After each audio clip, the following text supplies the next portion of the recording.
Good morning and welcome to the Public Service Commission of South Carolina. It is Wednesday, May 31st at 10:01 a.m. and we are here today for a hearing in docket number 2022-390A. It's a rulemaking proceeding in accordance with the Administrative Procedures Act. Let's take a roll call of commissioners. With us virtually, we have Commissioner Irvin and Commissioner Carol Lee Williams. Present in the hearing room, we have Vice Chair Powers, Commissioner Thomas, Commissioner Caston, and Chair Belser. I note for the record that Commissioner Justin Williams is on military leave. Let me recognize our staff counsel, Ms. Mosier, to read the docket. Thank you, Madam Chair. Good morning, commissioners and participants.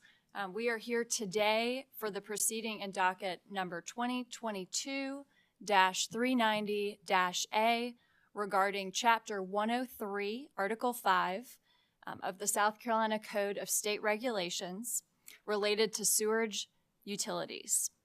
All interested members of the public and the regulated community were invited to make comments on the proposed regulations at this public hearing today before the Commission. The proceeding has been scheduled for today, which is May 31st of 2023 at 10 a.m. Madam Chair, I believe all participants in this matter are available and the docket is in order. Thank you. Thank you, Ms. Moser. Let's take appearances from our participants. Southwest Water Company. Charlie Durrani for the Southwest Water Companies. Thank you. Blue Granite Water Company.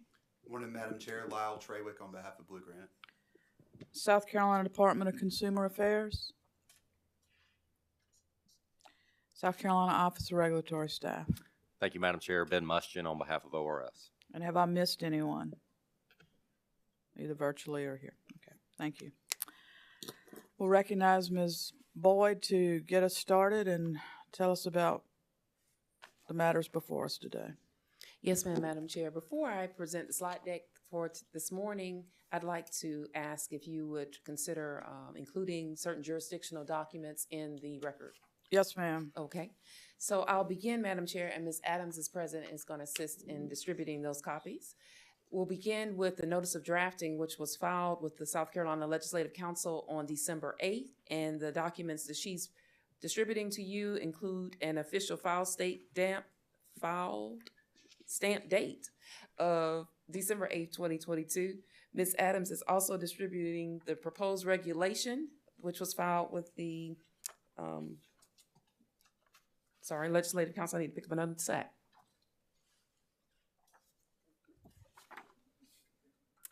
Which was filed with the Legislative Council on March 10th, 2023, Madam Chair, and we'd ask that you make these documents a composite exhibit and part of the record.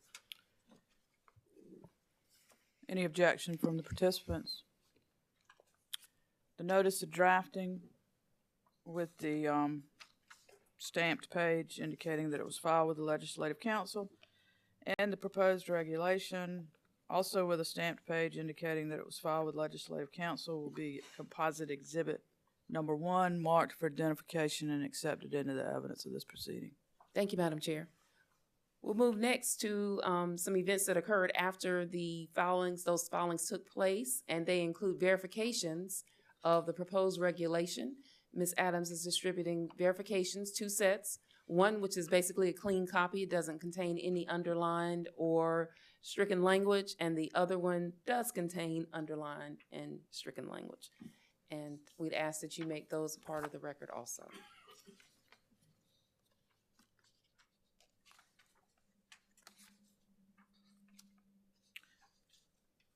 I'm sorry, Ms. Boyd, would you identify this again, please? Sure. There are 2 sets of verifications. So after the agency commission staff files the proposed regulations with the Legislative Council, we are then instructed to review those documents, meaning the proposed regulation. 2 sets. One includes the new and proposed deleted language from those regulations. And you can see that by clearly looking at the document, meaning that the language in the text of the regulation, the proposed regulation, is either, if it's being changed, it's either underlined or it's stricken. The other verification is basically a clean version. It does not include any underlined or stricken language. It would read exactly as it would if the commission and the General Assembly later on adopt those changes. Okay, I'm not sure that that's what we've been You given. didn't receive 2 copies? Well, we've got 2 copies, but both are have markup and say pending correction. I'm just not sure we're on the same document.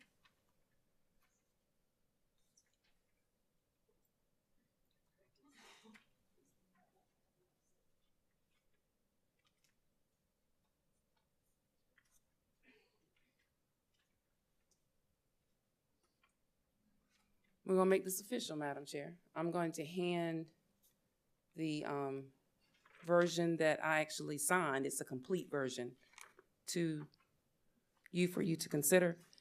One is a clean version. This is my original. How many pages is that, Ms. Boyd?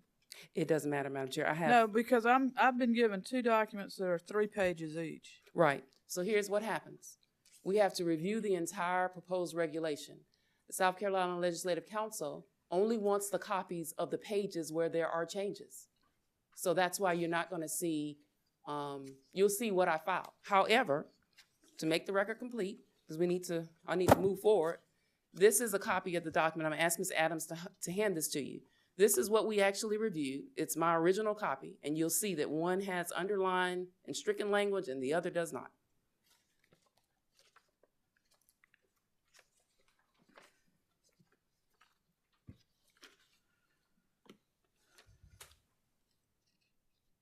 And I apologize if I'm just not understanding.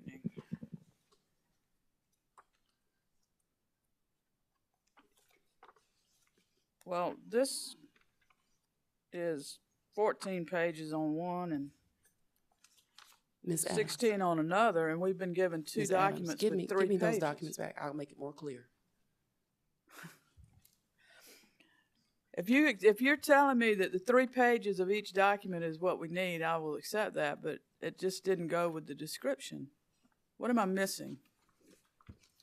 So I'm going to make it clear, Madam Chair. So on the first one, the first set I handed you, just to make clear my directions earlier, we do not resubmit all the pages unless there is a proposed change when we file the verification with the Legislative Okay. Council. We only file the pages where there are changes. Right. So your set will not include, but I will go through those changes now. But Ms. Boyd, Ma'am. one thing that you said is that there's a version that is underlined showing the changes and a version that is not, that is a clean version. Right. We're not seeing a clean version, is all I'm saying. We're just seeing the section by section discussion and then a page that has a period so- circled on page 9, and then we're seeing the section by section discussion. Okay, so Madam Chair, may we do this? Tell me about the first document that you're reviewing. What is on the first page? Is there It's the number 1 at the bottom? verification. Mm-hmm. Was there number 1 at the bottom? No, yes. Okay. Tell me about the second page.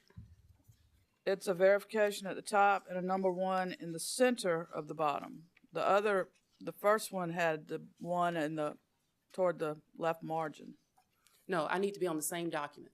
So the first document that you told me about, it has a 1 in the center of the page? No, the first document has a 1 over on the left margin. All right. So then the second page you said has a page number 2 at the bottom? In the middle, yes. Right. And then does it have a comma in the matrix after the word option? Yes. All right. What's the next page? What's the number at the bottom of the page? 9. All right. And then is there a line? There's a period that's circled, and then Yes. there's a line. Yes. All right. So those are pages numbered 1, 2, and 9. Can we move to the next set? Would you Right. just describe Number the first 1 page? in the center. All right. The second page? Number 2 in the center with Which- that comma. All right. and Under 531. Uh-huh. Page 11 with form changed to from, and the customer's is underlined twice. Right. So on the second set, you described it, the numbers at the bottom of the page being 1, 2, and 11. 11. On the first set, I think you said the page numbers at the bottom are 1 on the left-hand side, a 2 in the middle, and a 9. Yes. Okay. I don't think they're the same. They're not. Okay, These two are not. correct. They're not supposed to be. But when you described this, you said there was a clean version with this, and there is not a clean version.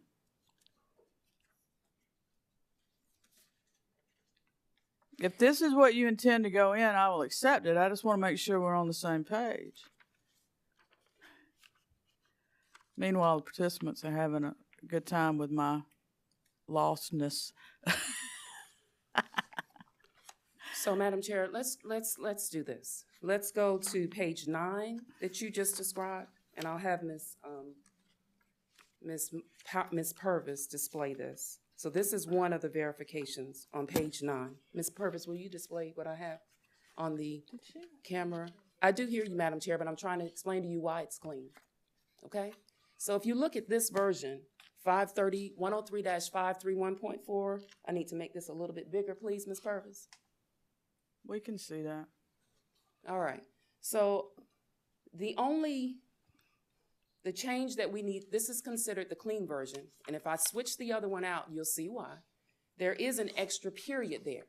That period is not underlined or deleted, but it needs to be removed. If you read 531.4 here, and then if you flip over to page 11 and look at 531.4, I'm about to switch it off. So look at your other set and look at 531.4. Okay. One does have underlined and stricken language. That's on page 11 on one set of the verifications. All right. I'm with you. On the other, it does not. Thank you.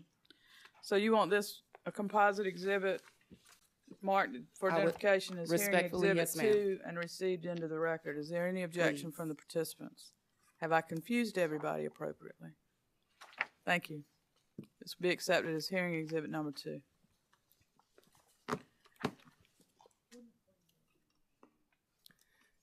Ready to proceed, Madam Chair? Yes, ma'am. All right. I hope. The next document is the notice of drafting that was published in the South Carolina State Register. It's volume 46. Ms. Adams is distributing these documents. Volume 46, issue 11, and it was published on December 23rd, 2022. She is also providing you a copy of the proposed regulation, which was published in volume 47, issue 3 on March 24th, 2023. And then as the commissioners are aware, at the end of the proposed regulation, which, let's see, that will be on page 22 of the State Register publication. I always refer to that link after the word text. And that is the way the Legislative Council, they provide you with a link and then the full text of the proposed regulation. That's the third document that Ms. Adams provided to you. Is this one composite exhibit? Please, ma'am. Okay. Notice of drafting, published in the State Register, the proposed regulation published in the State Register, and the proposed regulation that was printed from the link, is that correct? Yes, ma'am. Okay. That will be a composite exhibit marked as hearing exhibit number 3 and received into the record of this case. Is that it? Those are our all jurisdictional documents. That's correct. Yes, ma'am. Thank you, and I apologize for my confusion. Do you Madam- want to go to your? Yes, ma'am. If you'd like for me to move forward with the slide deck, and I also wanted to ask you this, would you like for me to pause after each change to see if you want to ask the parties about their comments or the participants after each proposed change?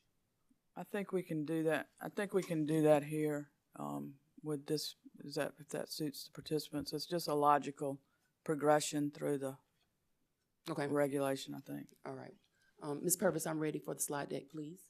And Ms. Adams has copies for everyone.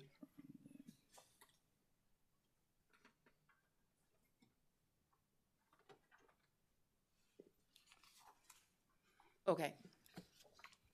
So, Madam Chair, this statute that you see, 1-23-120, Section J, references the agency's 5-year review of its regulations, and this is part of that process, as you are aware.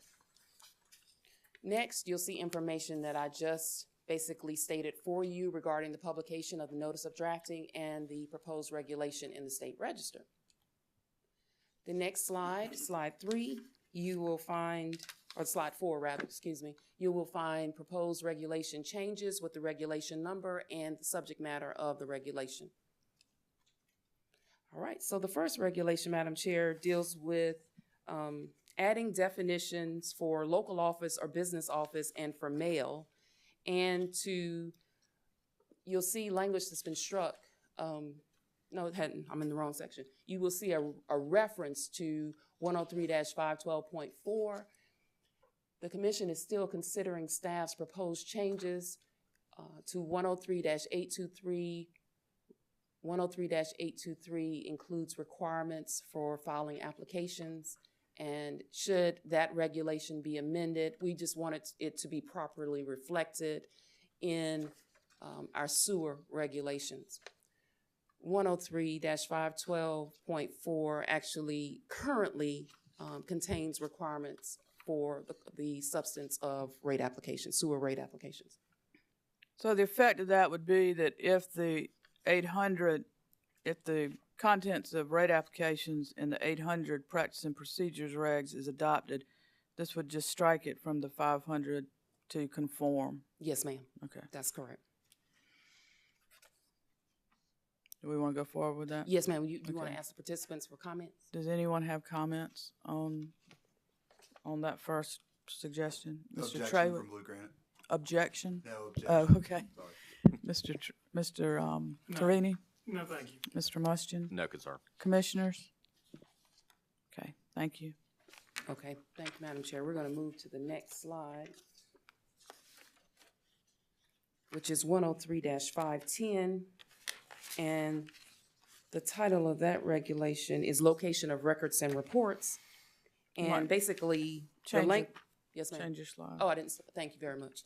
This proposed change will require all records that are, that must be maintained by a utility, that they must be available for inspection, that they don't have to be maintained in an office located in the state. And that's it. Okay. Comments or objections from participants? Blue Granite, Southwest, ORS? No concern. Commissioners, any questions? Hearing none, we'll go to the next one. Okay. The next regulation is 103-512. The title of that regulation is Data to be filed with the commission and provided to the Office of Regulatory Staff. And the proposed change to this regulation requires utilities to advise the commission and the Office of Regulatory Staff of the authorized utility representatives' email addresses. It is also amended to delete the filing requirements for rate applications. That's under 103-512.4, Madam Chair. And then for that situation, or if the commission approves the new minimum filing requirements for sewer rate applications, which will be included in the revised 103-823. Comments on these proposed changes with regard to 103-512 from participants? Blue Granite, No concerns. Southwest? Kind of getting out of order, I apologize. Office of Regulatory Staff? No concerns. Commissioners, any questions? Okay, thank you. Okay, the next regulation, Madam Chair, is 103-531, customer deposits. This regulation is being amended to allow utilities to require customer deposits from a customer who has had the customer service terminated for fraudulent use. The 103-531 is also being amended to include a gender-neutral reference, and you'll see that in 103-531, Section D. And to also clarify when interest on customer deposits stops, and the mode to communicate to the customer the cessation of the interest on the deposit. And that's under 103-531.2. And I also see, Madam Chair, another gender-neutral change under 103-531.4, deposit receipts. With regard to the proposed changes to 103.531 and subparts, any comments from Blue Granite, No concerns, Madam Chair. Southwest, None. Office of Regulatory Staff? No concerns.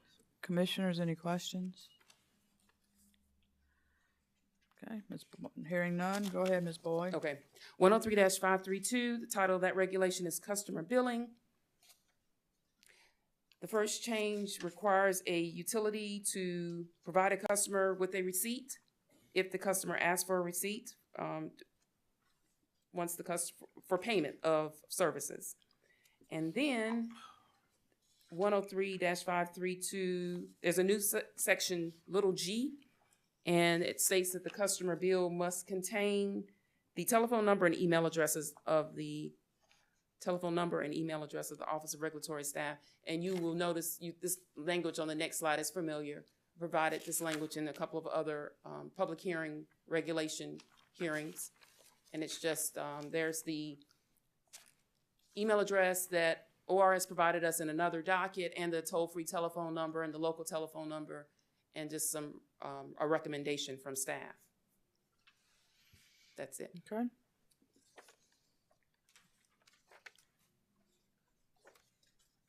With regard to, actually, well, 103-532 and 532.1, any comments from or concerns from Blue Granite, No concerns, Madam Chair. Southwest, None. ORS? No concerns. Commissioners, any questions? Okay. Okay. Ms. Boyd? Thank you.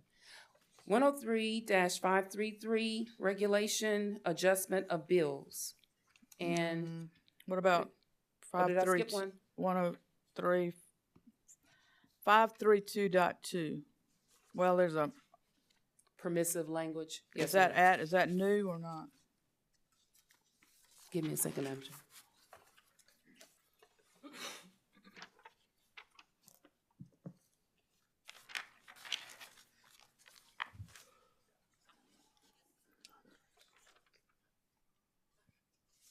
So the word may is new. Ms. Purvis, would you please show what I have here in my reg book?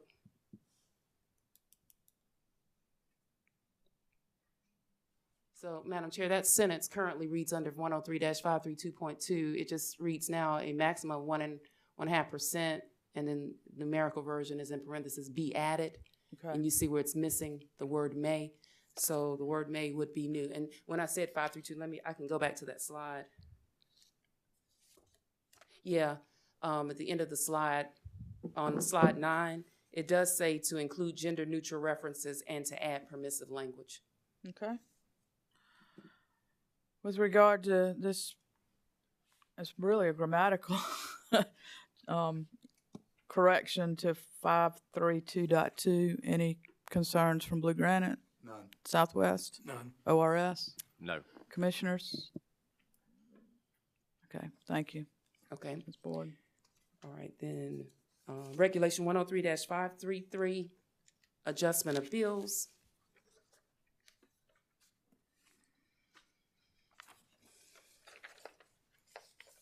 This section is the proposal is to require interest to be paid when a customer is willfully overcharged pursuant to South Carolina Code annotated section 34-3120, section A, and then also to replace the word consumer with the word customer, and In B, 2B, to be, This- yes, ma'am. okay.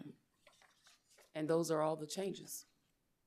With regard to the two proposals in 103-533, any issues from Blue Granite, None. Southwest, None. ORS? No. Commissioners, any questions? Okay, thank you, Ms. Boyd. Okay. Moving on to regulation 103-535. And our discussion here, Madam Chair, will also include 103-535.1.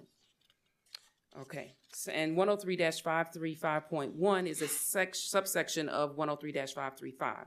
103-535 reads denial or discontinuance of service, and the subsection under that is 103-535.1, notice prior to discontinuance of service. So there are some changes, proposed changes rather, that include references to the local Bureau of Environmental Health Services, a division of DHEC, to provide the type of communication the utility shall use prior to terminating the customer service, and to direct the utility to provide a copy of a termination notice to any third party with the customer's consent. I know that you will hear some comments shortly, Madam Chair. Let me just go over a couple of other things before you ask. There are a couple of gender neutral references that we've changed to in 103-535. Section F, you'll see where the word his was replaced with the customers, and then in L, his, HIS, with the applicant's household. Then over to 103-535.1, you'll see language that's been added that allows for 30 days written notice of discontinuance of service. Certified mail was already included.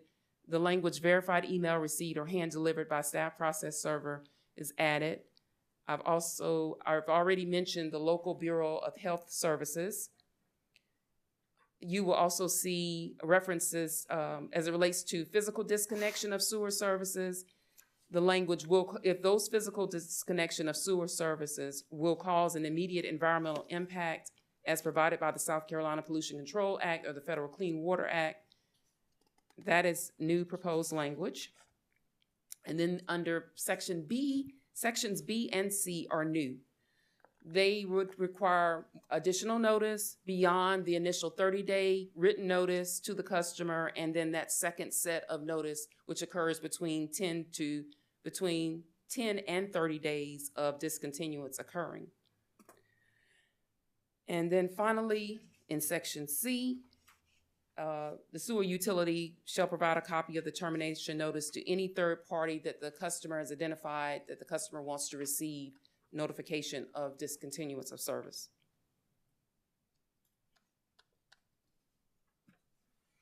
Okay. Oh, the only other thing I want to mention is this was, I just wanted to point this out. So the additional language that's been added to the proposed language, let me say that, regarding termination of service in section B under 103-535.1B. I just copied the language from our electric systems regulations because it should mirror the language. This language is included. This is additional notice that's in the electric systems regulations and then also the gas systems. So those are the next 2 pages. But those are all the comments. The next 2 pages of the slide deck. slide deck. Yes, Okay. ma'am. That language should be verbatim as to what you would see in the electric systems regulations, 103-352, section B, and then 103-452, section B. Okay. Okay. Comments. Who wants to go first? Blue Granite? Thank you, Madam Chair. I'll defer to my friend Mr. Torini, Southwest, and Okay. let you know if we have any additional color to add. Thank you. Mr. Torini for Southwest? Yes, ma'am. If you don't mind, I'm going to go up to the podium. Wherever you're comfortable. Thank you. You want your slide deck? Yeah. Okay. There's the clicker.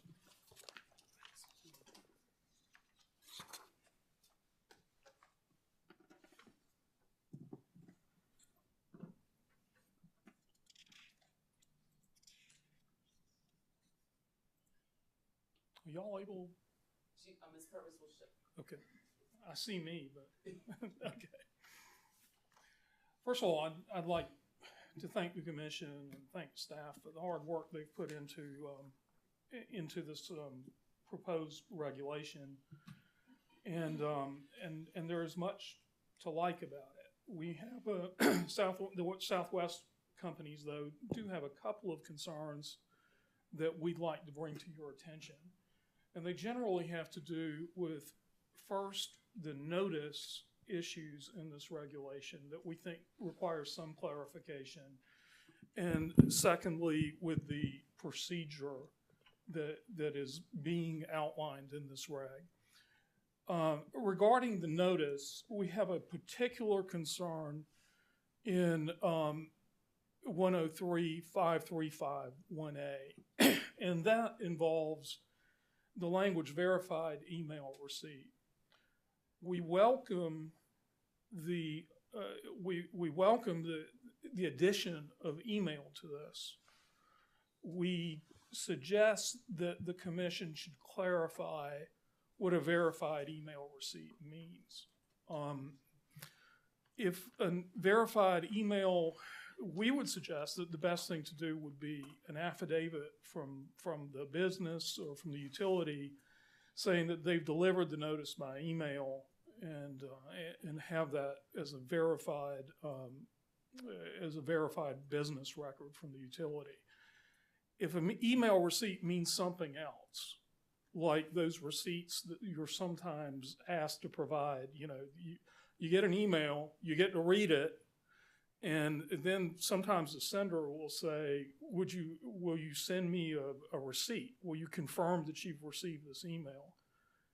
I doubt that's going to have a big uptake on disconnection notices. And so it sort of defeats the purpose to say, we're going to let you give this notice by email, but we need a verified receipt from the customer.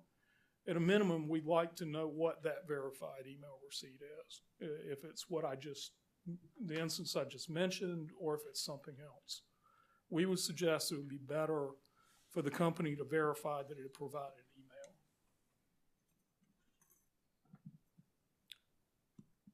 Next. Mr. Trini. Yes, yes. Excuse my voice. I've been through this stuff and all, and that verified email, I used to get stuff and somebody wanted me to verify it. That's up to me whether or not I wanted to verify it. That's right. And it is kind of a problem. Also, I think now there's ways that people can get around that verification. And I agree with you that some of this may need to be Thank you. a little clearer as to how that works. Yeah, Maybe the verification is if you could entirely explain optional. I'm sorry, go ahead. If you could explain how y'all see doing this or changing this a little more. We see doing it just as you would verify serving the process. Basically, with a verified statement from the utility saying, I've done this, I've sent this email. The other, as you mentioned, the other problem is when the verification on the customer end is entirely optional. And it's not like they can't read the email. They get to read the email. It's just, at least in my programs in Outlook, you get a little message that says, would you like to send a receipt? Well, if I just got a notice saying I'm going to be cut off in 48 hours, I doubt I'm going to send that receipt. So I don't think it's effective. If we want to introduce email to the process, which we welcome, we would just simply say, have a customer service representative of the utility sign something to the effect that I provided this notice. Chair Belzer? Commissioner Carolee Williams. Thank you. Mr. Torini, do you envision that affidavit might include a statement that there was no bounce back email? I'm not sure what that technically would be called, but sending the email is one thing. Having some confidence that it went to an active email account and did not get a return email would be additional security. Would that be a part of the affidavit? I think it could be. Yeah, absolutely. And let's keep in mind the email that we're talking about is an email that's been provided by the customer to the utility. Barring the customer providing the email, we don't have an email address to send it to. But certainly a statement that says, I sent this email, it didn't bounce back. Sometimes emails bounce back, 72 hours later. but the statement would be true as of the date of the statement. If it did bounce back, what would you imagine the utility would be able to do? They'd have to resort to a different method of service. That makes sense. Thank you. Thank you, Commissioner. Mr. Yes, Mr. ma'am. Trini, under A, 535.1A, that verified email receipt, and I understand the concern about some sort of affidavit that would be signed by a utility. That's on the 30-day notice, right? It is. Okay. Well, it's on the 30-day notice and the 7-day notice. We have 3 notices. Right. In the proposed, right? Well, 2 existing ones. Okay. So it's on both. If we look at that Right. I see. second sentence.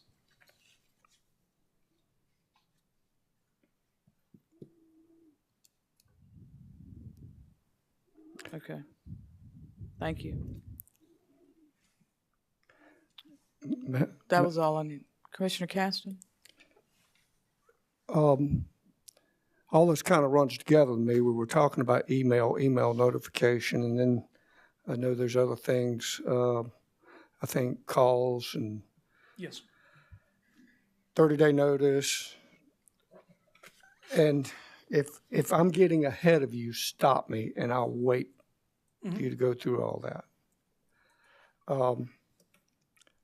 But looking at the letter from Southwest relative to the emails and the phone calls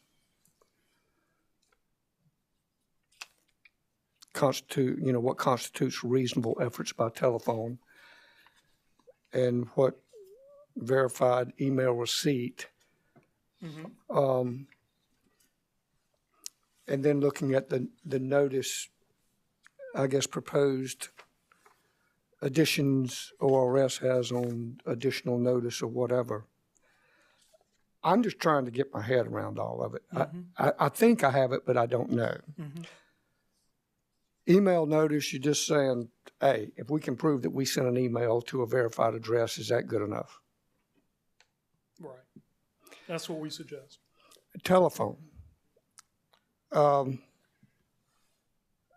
was, as I read it, thinking about it, at least from my personal experience, I have more than once, or we more than once in a previous position, wanted to leave a voicemail, but we could not leave a voicemail. Either they did not have a voicemail system activated, or usually the voice mailbox was full and you were unable to leave a voicemail. So I guess my question would be, how would you deal with that? How are you going to verify a telephone call if that situation exists? That's exactly our concern, and that we mentioned in this call is what you're talking about now, Commissioner, is 103.5351B that I've got up on the screen, and this is that third notice that the staff is proposing, and that was a comment that we had is, okay, we're to make reasonable efforts either by telephone or in person. Okay, if a door hanger is a reasonable effort, which the rule seems to says, is a voicemail reasonable? Is a missed call reasonable? Because you're right, Commissioner, you dial a phone these days, and more often than not, you get a message saying your voicemail's full, or sorry, you can't leave a message, the voicemail's full, or something like that. So, at what point, if we call the customer and are able to leave a voicemail, is that good enough, or do we need to speak to the customer? I think we get that if we can't leave a voicemail, we dial the number, nobody's answered it, we probably have to go out and put a door hanger on. But if we're able to leave a voicemail for the customer, is that good enough? We'd like that clarified now rather than later, where there's finger pointing about whether we gave notice. And I guess the bigger picture, and this would apply, I guess, to Blue Granite and Southwest or whomever has participated or responded in this, going through the proposed regulation, it has like 3 notices, correct? It has 3 notices now, and that is something we'd like to talk to the commission about. This may be more ORS question. You know, is it more, I guess from ORS's perspective, for consistency with the electric and gas, or is it a real need, or just, I'm not saying it's right or wrong. Why 3 notices? Commissioner, I think the concept behind the 3 notices is sewer is a little different than electric. So if you have electric and it gets disconnected, it's fairly easy to reconnect that. If you've got a sewer connection where, say, there's a physical break in order to disconnect that service, then you could potentially have the issue of having to go back in, and it may take more time. And then combined with that, the nature of the environmental impact related to disconnecting sewer. I mean, that's why notification to DHEC and all those sorts of things are in there, because you could potentially have a discharge or those types of issues with wastewater that may accumulate. So I think the idea was to just give every possible opportunity in a reasonable sense to make sure that customer knows and has been given notice that that disconnecting sewer is significant, and it may take some time to get that reconnected, and so having that kind of in the background, I think, was the thought behind it. Well, let's dissect that some if we can. Sure. Really, ideally, no offense, Mr. Torini, Mr. Treywick, ideally, these questions would probably be better answered by the utility. But if you know the answer, if y'all know the answer, or the utility rep in the audits knows the answer, perhaps that would be helpful. But along those lines, my first thought was relative to Blue Granite and Southwest, how many sewer customers do you have? I'm going to just go through some things here. How many sewer customers do you have? How many of those are water and wastewater? In other words, typically, if you have water service, whether it's through Southwest or Blue Granite or City of Columbia, whomever, the sewer service is terminated, the water's cut off. Is that correct? It is, Commissioner, but we have thousands of sewer-only customers. Well, that was going to be my next question. How many of those customers, if you know, that an other entity, I guess, controls the water? Is that 50% of them, 60, 90? Well, we have several utilities, but in the case of South Carolina Water Utilities, Palmetto Utility, PUI, I mean, we're talking about like 30,000 customers with 4 different municipal providers. I'm going off of memory here, but I think it's pretty close.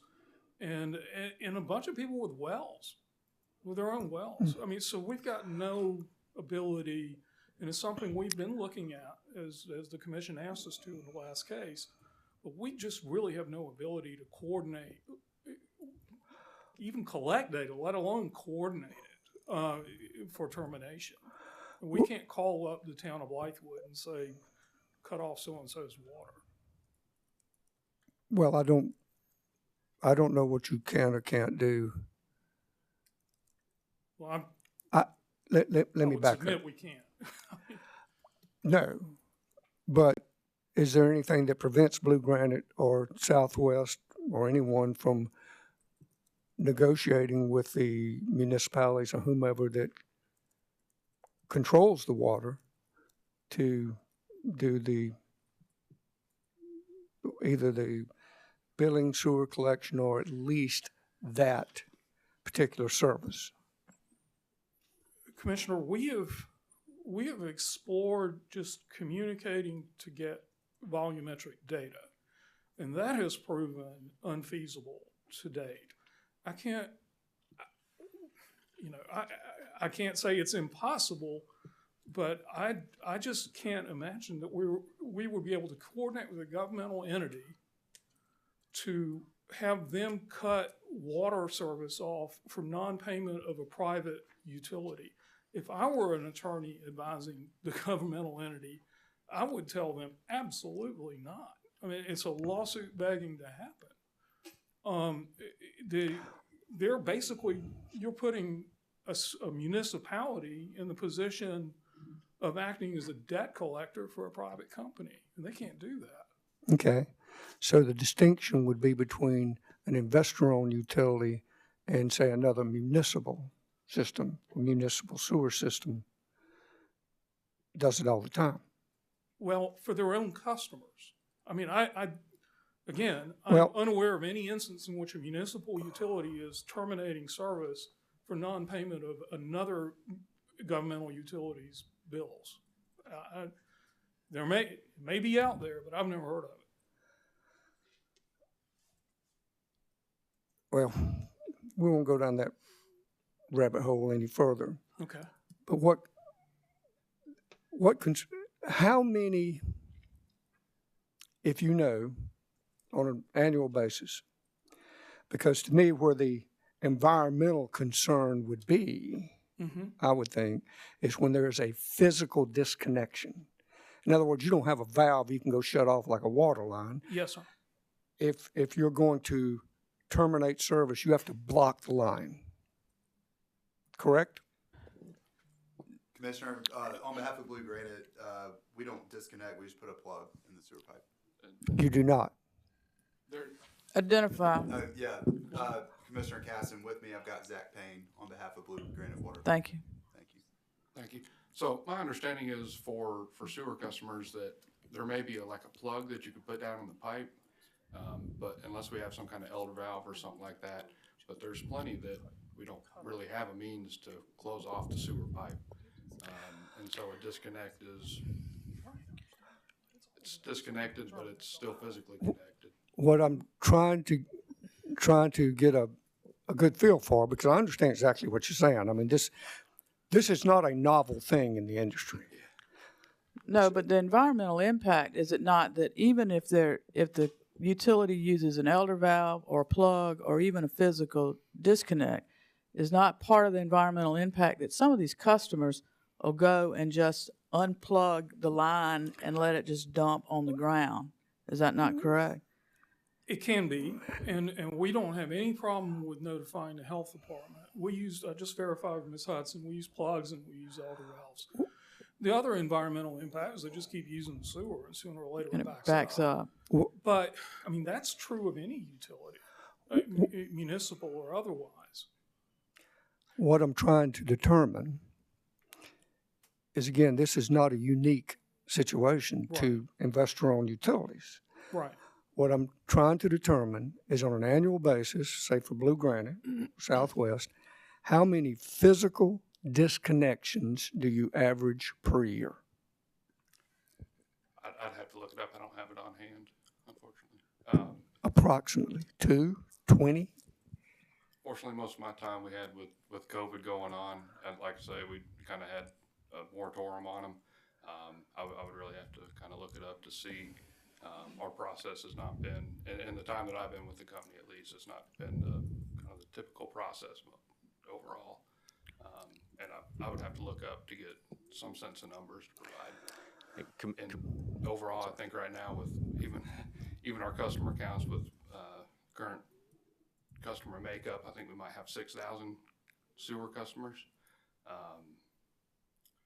And I mean, it's maybe 1 or 2% or something like that. It would be a small number, but I would have to look it up before being able to give you a good number. And Commissioner, I'm sorry. Commissioner Caston, could I just follow up real quick? So, so a couple things, and I apologize for getting us down the environmental rabbit hole, but I do think that I think that's part of the reason why sewer is a little bit different and water too. But and I didn't mean to suggest that that the only way to do it is a physical disconnection of actually breaking the pipe. I do know that there are some utilities, smaller utilities, that do not have elder valves, that may not have the ability to do a plug, that sometimes that is the way that it is done, is to make an actual physical break. So, and I think Commissioner Chairwoman Belser's position or suggestion about opening up the cleanout valve, I do think that occurs from time to time. I will say, I think the 2 to 3 business days that we've suggested in our language, that does reflect what is in the electric and natural gas regs. So I think the reason that there's 3 is because of the environmental, but I think the 2 to 3 business day that we suggested was really to mirror what was in the electric and natural gas regs as well.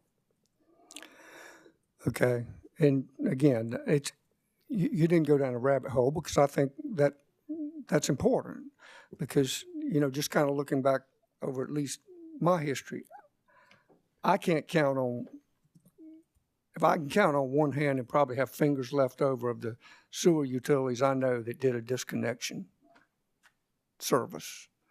Not saying it doesn't occur, but it was extremely rare because it's not easy. And you can't always put a plug in a line that's tied in other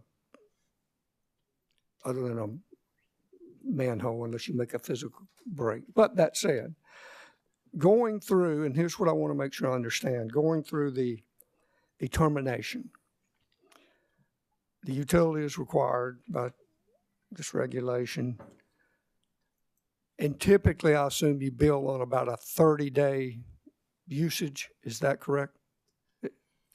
Roughly, yeah. Of what has been used, or you have a monthly amount? For sewer, for Blue Granite, everything's a flat rate, no usage-based charge for sewer in South Carolina. And then on water, everything's metered. Yeah, flat rate's something it'd be nice if there was a way around, because and there are some areas where we do have a water and sewer customer, where we would have metered data available. I think our largest sewer system currently is sewer only. So there's a good bit where we have sewer only customers that understand. Team up with the municipality to get that. If I'm a customer there, though, and I really take my time and I do the right stuff and I don't flush but about every other day, you may not like it, but I save water and I don't have a big sewer bill. But if you take it and divide it by however many customers, zero incentive for conservation, for doing it right, and I have to pay for those people that don't really care. Different story. But when I look at the 30 days, say you got 30-day bill, that's the bill. You send it out, there's a due date. Is the first notice, the next 30 days, at the end of that due date? No, our disconnect process doesn't begin until at least 90 days in arrears, maybe 180 days. But if you don't pay your month's bill, that's not going to trigger a disconnect process. Like I said, I'm pretty sure it's a 90-day period that it would have to be in arrears and unpaid before a disconnect begins. Well, with this proposed reg, doing 90 days or 180 days, you still would have to do these notifications. Yes, that would, I think, trigger that process where we would start the 30-day. Well, let me ask this of you, and I guess ORS or Mr. Torini, anybody.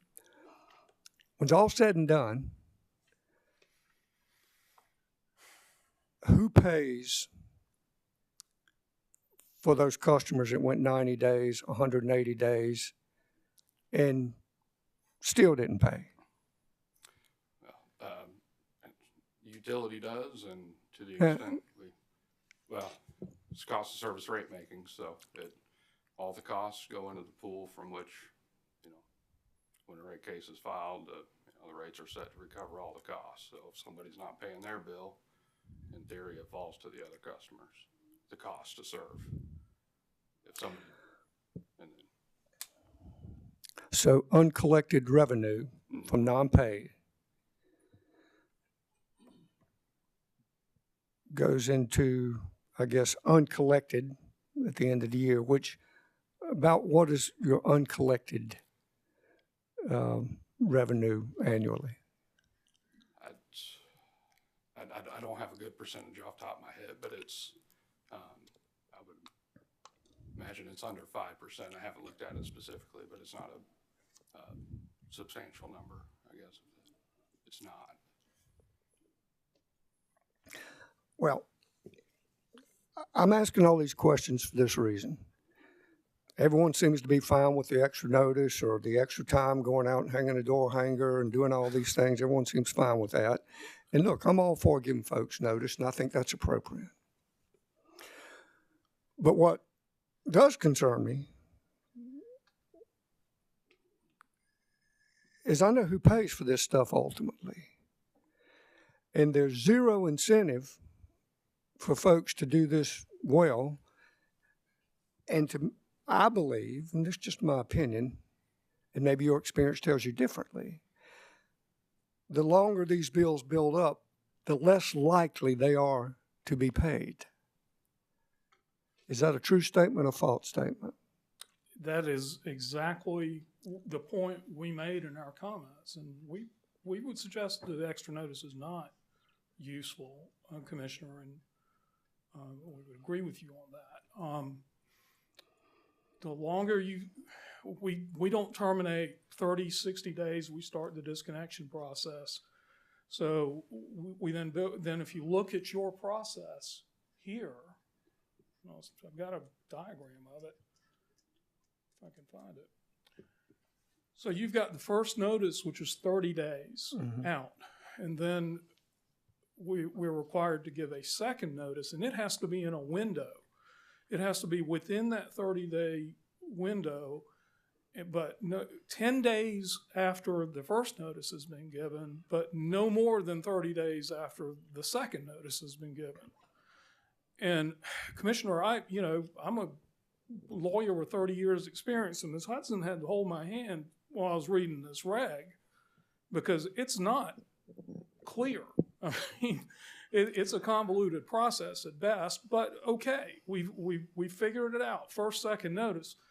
Now, a third notice is being proposed, and it has to be given within 2 business days, I believe, by telephone, or 3 business days by mail, in that 30-day gap. And the way, I don't know about electric and gas, but the way the rules have been enforced with us is if we miss one of these windows, we have to start all over again.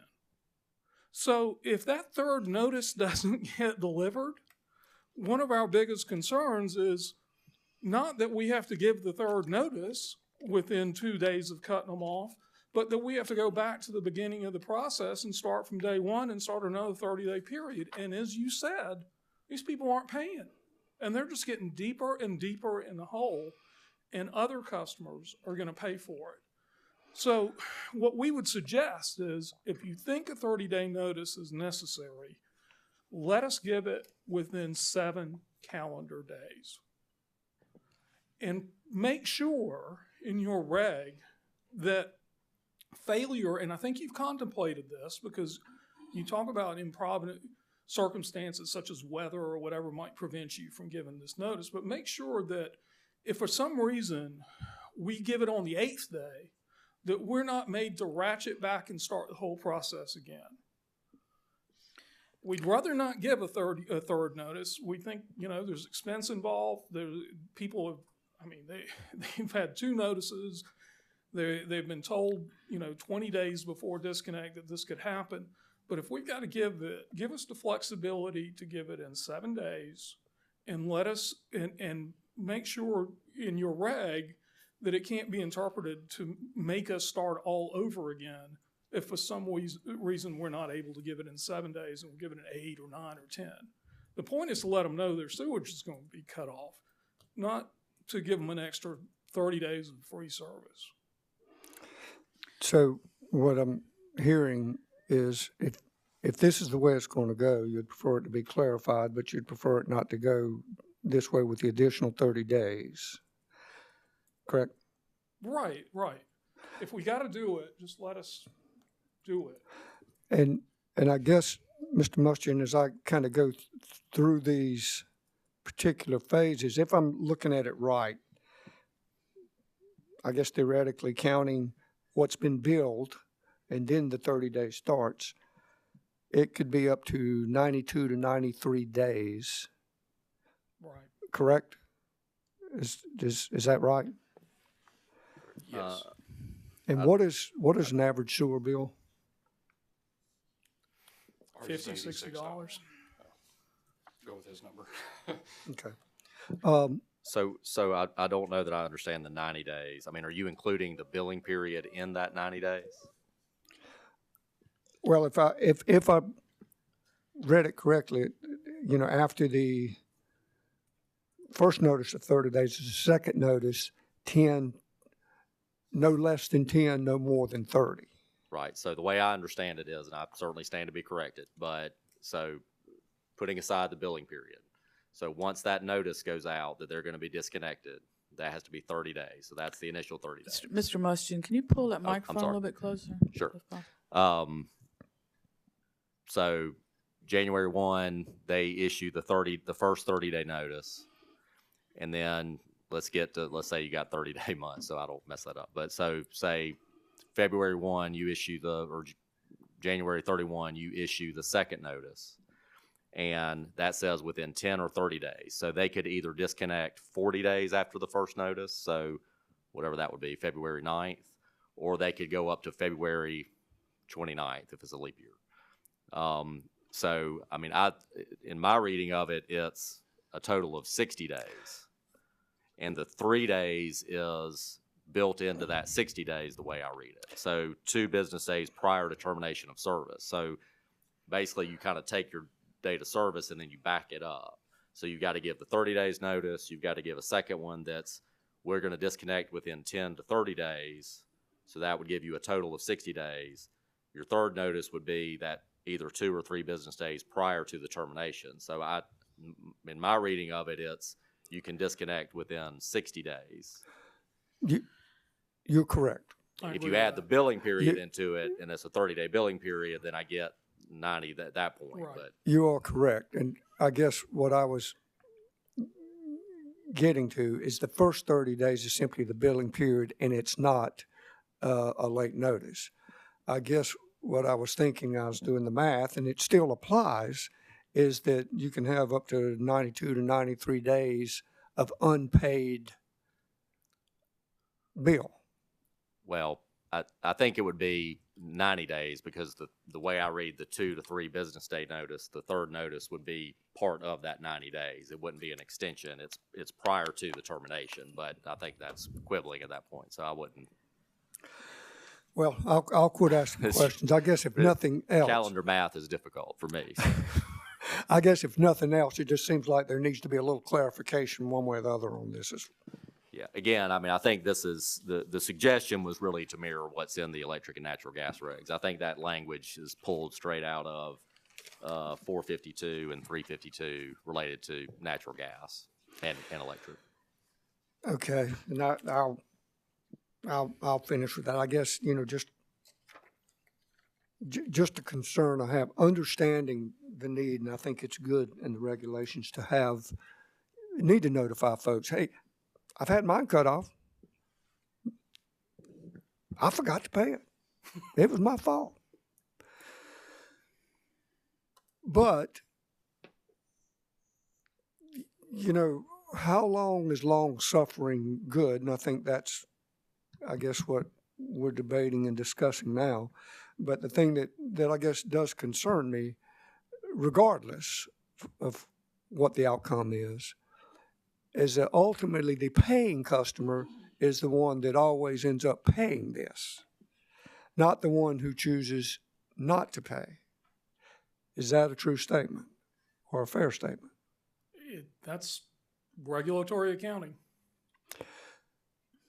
So I think any way to mitigate that's probably a good thing. Anyway, no more questions. Mr. Torini, could you pull your slide back up with the 3 notices, the little boxes? Yes, ma'am. Okay.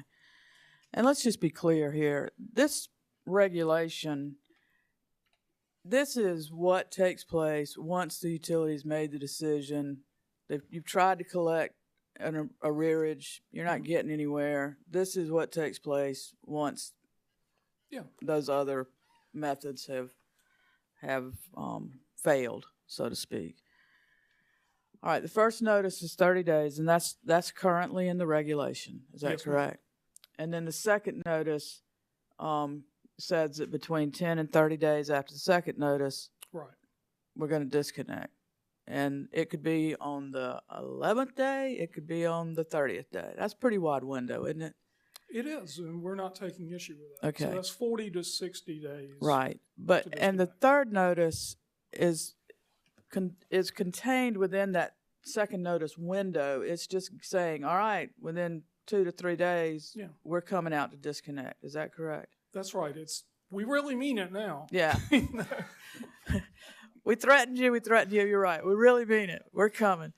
And it's Southwest's position that 2 days is too short a time frame. Is that correct? It's Southwest position at 2 Business days. is too short of a time frame, but also, and I want to stress this, I don't represent electric and gas companies, so I'm not going to worry about them. But I know. the way it's been enforced with Southwest, I've been told, is that if with the first and second notice, if you miss that second notice, you have to start all over again. What we're saying is, if we give us 7 calendar days to give this notice, The we third really notice? ma'am. The third notice? yeah. Okay, thank you. The we really mean it notice. Give us 7 calendar days to give it. And if for some reason we give it on the 8th, that's good too. I mean, we really mean it. We're going to cut you off. But don't make us start all over again if we miss that window. Okay. So we'd like a little more flexibility in getting out there and reaching the customer and giving the notice, and that would be the 7 calendar days. And we'd also like some clarification that if for some reason we go 8 days, we don't cut them off until the 8th day or give them a notice 8 days. Actually, it would be shorter, I guess. But that we could just wait an extra day. So, if we want to give that 7-day notice and we give it 6 days beforehand, we can just wait an extra day before we cut them off, not that we have to start all over again. Has Southwest provided any proposed language? I mean, either adopt or allow 7 calendar days. Not in the sense of, I mean, would Craig it- Sorensen wrote a letter in which he said, Yeah, we I- suggest 7 calendar. We can submit it. Would to. would something like I'm just kind of thinking out loud here. Would something like that third notice, something along the lines of no less than this many days, but I mean provide like a 2 or 3 day window in that third notice? Yeah, I mean, we could do something like at least so many days notice. Not sooner than 7 days, but not later than If it has to be 9 days or something like that. I think we prefer not to have a window because then that creates a 48-hour. That's kind of the problem we're struggling with, right? But if we could just say, I understand what you're saying. You don't want us to give that notice 30 days before. Well, it's just 20 days seems to be a big window for all of a sudden somebody comes home. I mean, it's not all of a sudden. Somebody's had notice, Right. presumably, that they've gotten everything, and they come in and there's no sewer. So I guess what we're trying to avoid, and I'll be glad to submit some language if the commission will entertain it, is a situation where we say we're going to cut you off in 48 hours, and for some reason we can't get out there in 48 hours. It ends up being 72. Do we have to give another notice? Do we have to start all over again with the second notice or even the first one? We don't want that. We want to be able to say, we're going to cut you off. You haven't paid. This is our third time, third strike. You're out. If you don't get this done, we're cutting you off. And just because for some reason we can't get our tech out there in 48 hours, we don't want to have to start all over again. Mr. Mustin, you have a comment? Well, I mean, I was just going to say, and I saw Mr. Trini's slide, he had that language highlighted, but I mean, the language in the electric reg and the natural gas reg and in this proposed language It's the same. would allow for termination of sewers may be delayed in the case of operational conflict. So while I will concede, I don't know when and if that language has been applied. I mean, that to me would seem to address Mr. Trini's concern. If they can't get a tech out there, if there is some operational conflict, then I think arguably that would apply. I mean, I guess it would be up to the utility to show that it's reasonable that the operational conflict. Yeah, that's what we want to avoid, the arguably part. I mean, we just want to give the notice. And that's the problem with this language. Well, then we have to prove it's reasonable, and before you know it, you spent $2,000 on a lawyer dealing with it. We need clarity. Madam Chair. Commissioner Caston?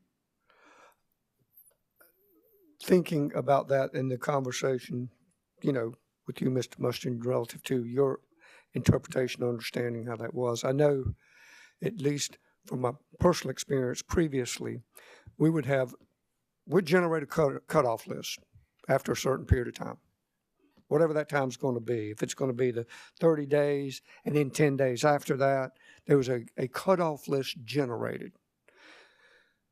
When that cutoff list was generated, that was the generation date. I mean, if we had a button we could push and you cut everybody off at the same time, it would, but we didn't. But the point being, and it sounds like, and if I'm not understanding it, clear it up for me, was that to physically do it, even to hang door hangers or whatever, takes time and people, depending on the size of your cutoff list, the size of your service area, how far you got to go. So it sounds like what I'm hearing is once you're on the cutoff list, give us the flexibility. It might take 2 days. It might take 7 days. It might take 10 days. It's going to take a certain period of time. What is that window you need, or is the question, when can that window start? Does it start after the first notice of 30 days, the second notice 10 days later? Right. And then we might need another 20 days to make the next no later than 30 days. Is that what I'm hearing, something like that, or what? In its simplest iteration, what we're saying is right now, this proposed rule has no more than 2 business days prior to termination of service. We're saying give us a week.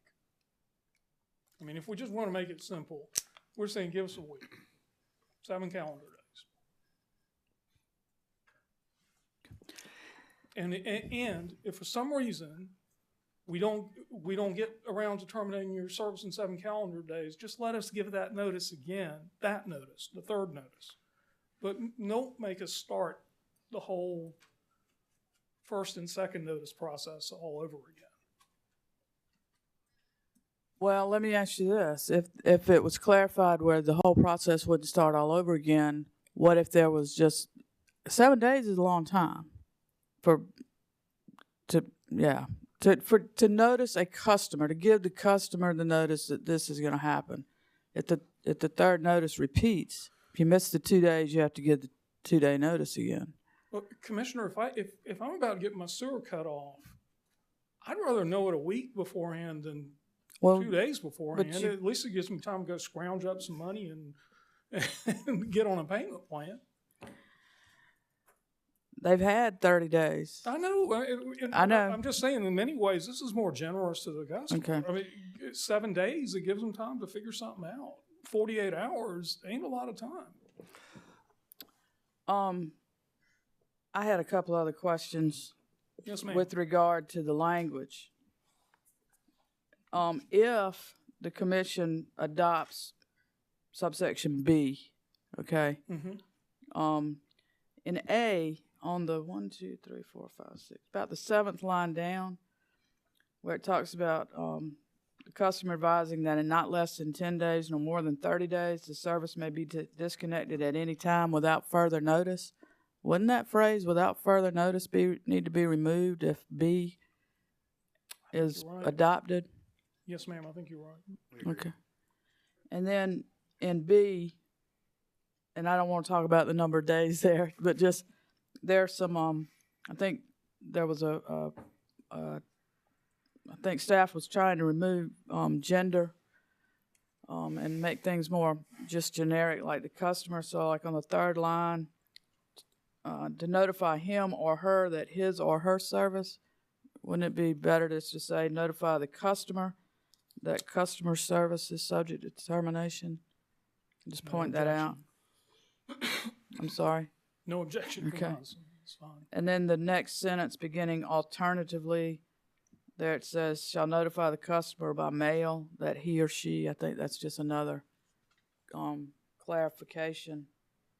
Just pointing out some things that may need to be tweaked a little bit in the language.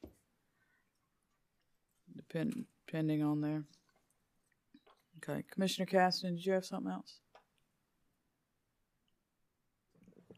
If not, I just saw your light on. If not, don't. Well, hearing what you've said, and I'm not, there seems to be no objection to doing something. It's just a question of when, and I know, how much is too much time. I still keep going back to, you got the 30 days, and then the next one is 10 to 30 days, no less than 10, no more than 30, correct? And this 2-day notice that seems to be the issue, is that included in that band of the second notice? That's my understanding, Commissioner Cassidy. So, and so would it be reasonable, because I agree, if you're going to give notice, I mean, try not to do it any more than you have to, but do what you need to. If it's no less than 10 days and no more than 30 days, why could it not be followed up either via phone, email, door hanger? Those door hangers, while nice, it's amazing how many people don't go in their front door and use their side door or back door. And it's amazing how many times those things seem to fly off, even though that's hard to do.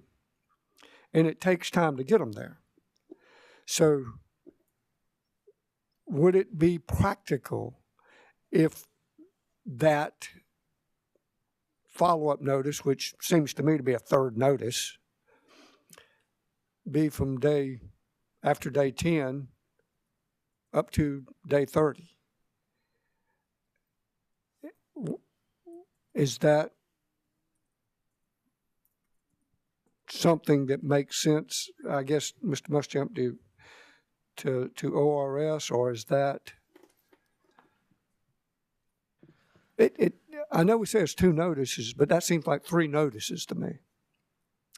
Well, I think it would definitely be 3 notices under however if B is adopted under whatever time frame, I still think it would be 3 notices. You'd have the first one, but not to get into that. But I mean, I don't know. I'm not aware that we would have an objection to changing the time frame. I would need to take back and think through the 10 to 30 day piece. I think really more the drive was to mirror what's in the other commission regulations. I mean, that's electric and natural gas utilities have the same language with respect to the 2 to 3 business days. That I don't believe any concerns have been raised with respect to that. And it really was just a matter of making it uniform. Well, does that make sense, Mr. Torini, or is that not what Southwest is looking at doing? I mean, I think that would work. Did I understand you? Are you saying, though, that the third notice would go 10 between, could you restate that, 10 and 30 days, or? Well, I may be screwing it all up, but thinking of the first 30-day notice, Yes, sir.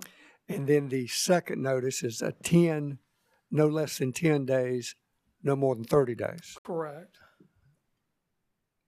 Okay, so I think I understand what you're saying now. So I think the problem with that be, okay, so the shortest you could do it is 40 days, right? So you got your first 30-day notice, then you've got no less than 10 days. So let's say that you disconnected after 40 days. So the third notice would need to come on no later than day 38.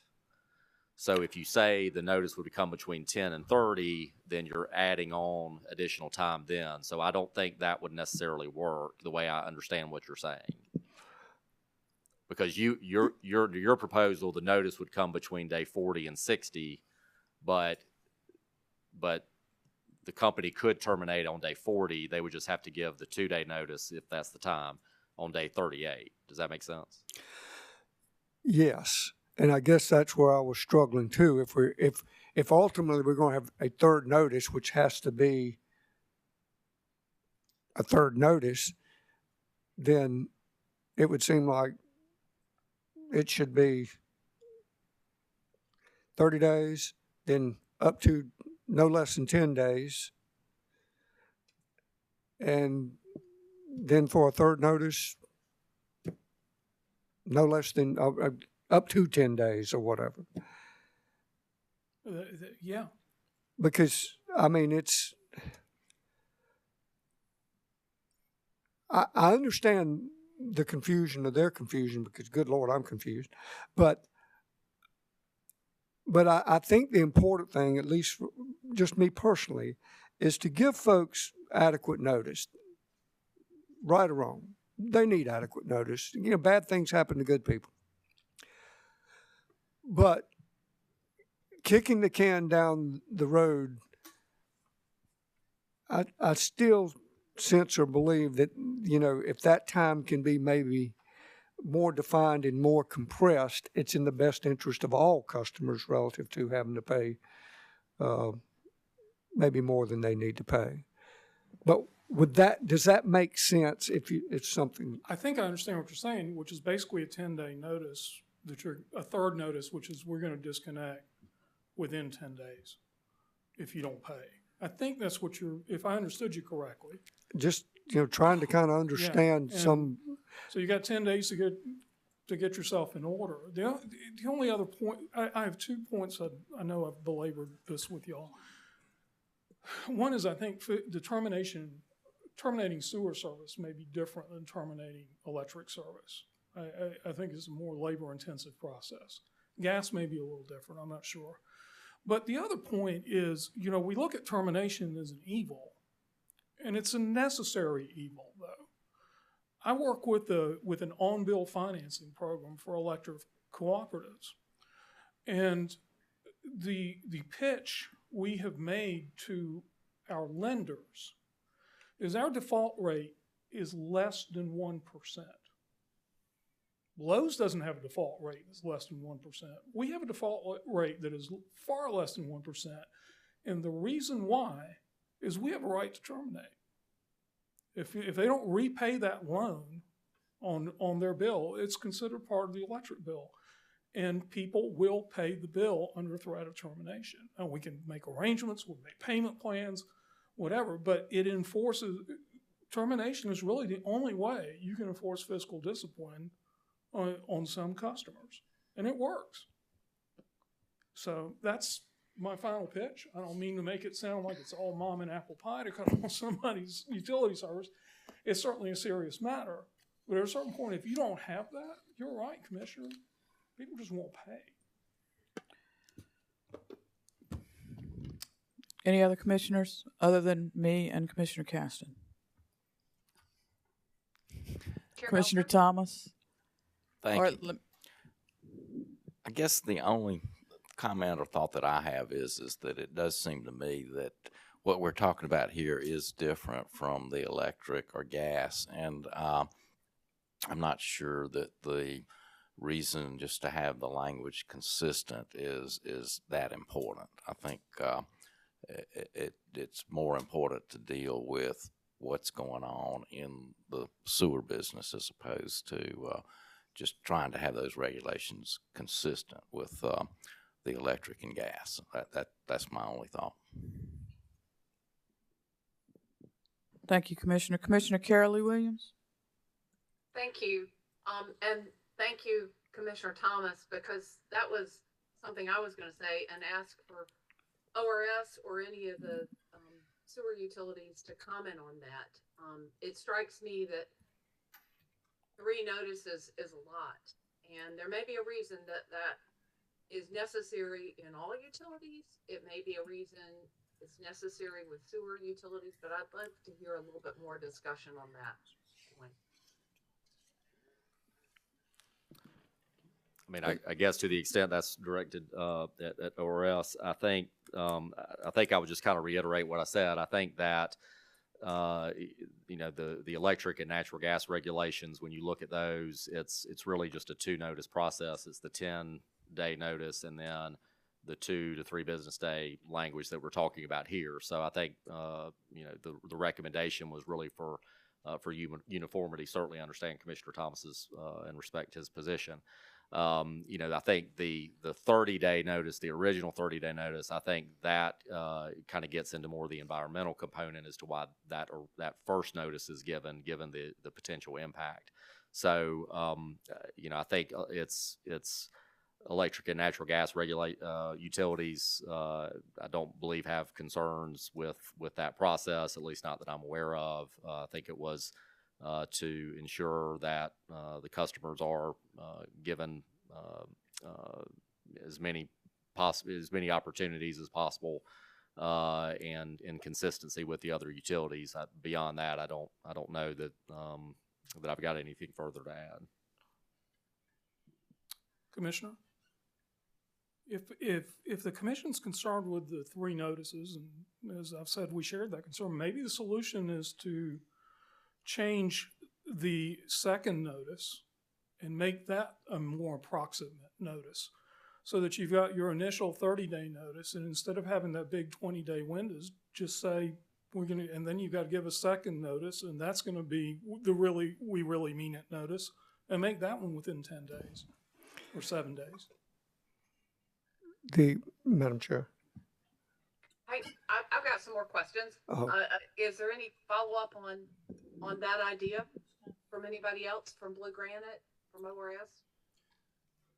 I think the biggest thing for us to Mr. Torini's point is with the 2-day window, that's pretty tight, and we would appreciate some level of, you know, affirmative language that if we miss that 2-day window, you know, we have a sewer system down in Georgetown, for instance. It's the furthest system we have from kind of our main area.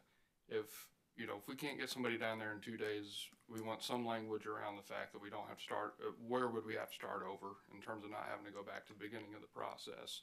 I think expanding that window a little bit helps with that. And, you know, and then again, some level of language to say that, you know, if we miss on that 3rd notice, maybe we just start off at redo the 3rd notice. But it's, again, the idea that we would have to prolong the process just because of such a narrow window, we want to avoid that if we can. Okay.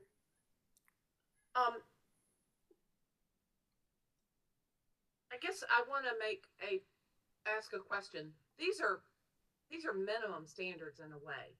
You all have the ability to communicate with your customers in other ways, or more frequently, or use text, or these are just the minimums, correct? Yes, ma'am. Okay. Yes.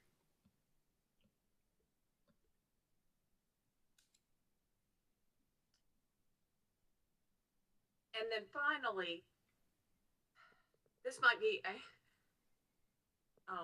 can of worms, opening one. In A, I struggle when I read the utility must give 30 days written notice, etc.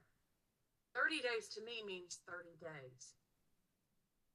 Is this approximately 30 days? It's not a minimum. I mean, yeah, Mr. Trini, you're laughing.